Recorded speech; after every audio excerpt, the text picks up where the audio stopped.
Hello everyone, welcome back to my channel ससीज garden.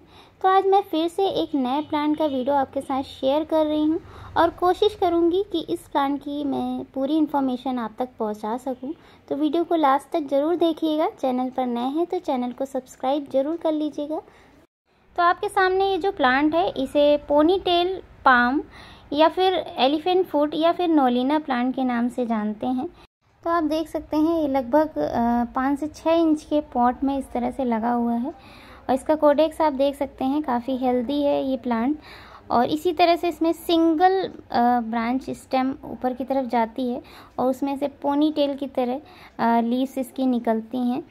तो इसीलिए इसे पोनी टेल के नाम से ज़्यादा नर्सरीज़ में जानते हैं। नर्सरीज़ में अगर आप जाएंगे इसे लेने तो पोनी टेल पाम के नाम से अगर मांगेंगे तो आसानी से ये प्लांट मिल जाता है।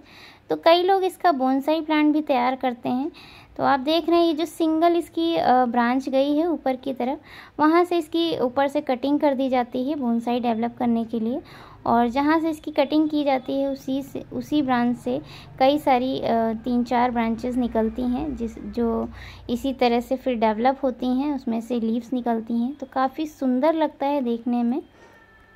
कुछ इस तरह से इसका बोनसाई लुक देखने को मिलता है। तो आप देख सकते हैं इसमें 4 से 5 ये ब्रांचेस निकली हुई हैं और उसमें लीव्स जब निकलती हैं तो कुछ इस तरह से इसका लुक आता है। काफ़ी सुंदर लगता है इसका बोनसाई शेप।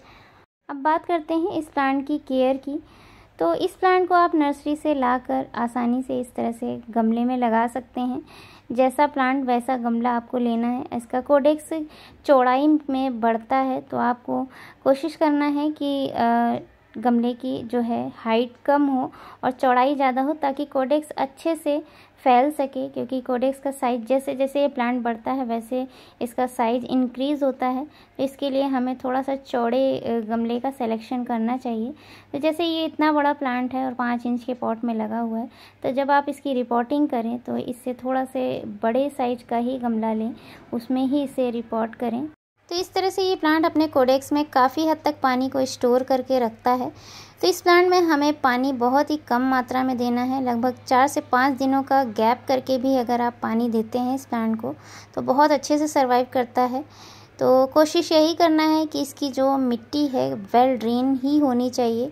हमें इसमें रेत की मात्रा को ज़्यादा रखना है ताकि पानी इसकी मिट्टी में बिल्कुल भी ना ठहरे और नीचे से अच्छे से निकल जाए।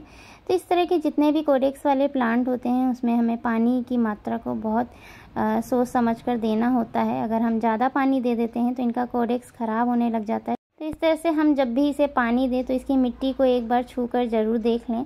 जब इसकी मिट्टी ड्राई हो तभी इसे हम पानी दें तो ये प्लांट अच्छे से सर्वाइव करेगा। ये प्लांट 5 से 6 घंटे की धूप में बहुत अच्छे से सर्वाइव करता है। अगर इसे 5 से 6 घंटे की धूप अच्छे से मिल जाती है और मई जून के मंथ में हमें बस इसे बचाना होता है। थोड़ा सा इसकी टिप्स वगैरह जलने लग जाती हैं तो मई जून के मंथ में हम इसे ऐसी जगह पर रख सकते हैं जहां पर इसे गर्म हवाओं से बचा रहे ये प्लांट। और ग्रीन नेट के नीचे अगर रखते हैं तो इसकी ग्रोथ काफ़ी अच्छी रहेगी और बचा रहेगा ये प्लांट।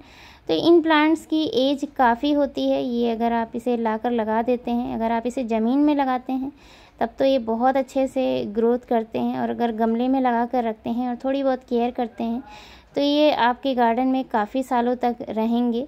और इनके बेबी प्लांट्स भी निकलते हैं। जब ये इस तरह से मैच्योर हो जाते हैं तो नीचे से इनका जहाँ कोडेक्स होता है और स्टेम से भी आप देखेंगे कि बेबी प्लांट्स निकलते हैं। तो बेबी प्लांट्स से आप नए प्लांट भी तैयार कर सकते हैं।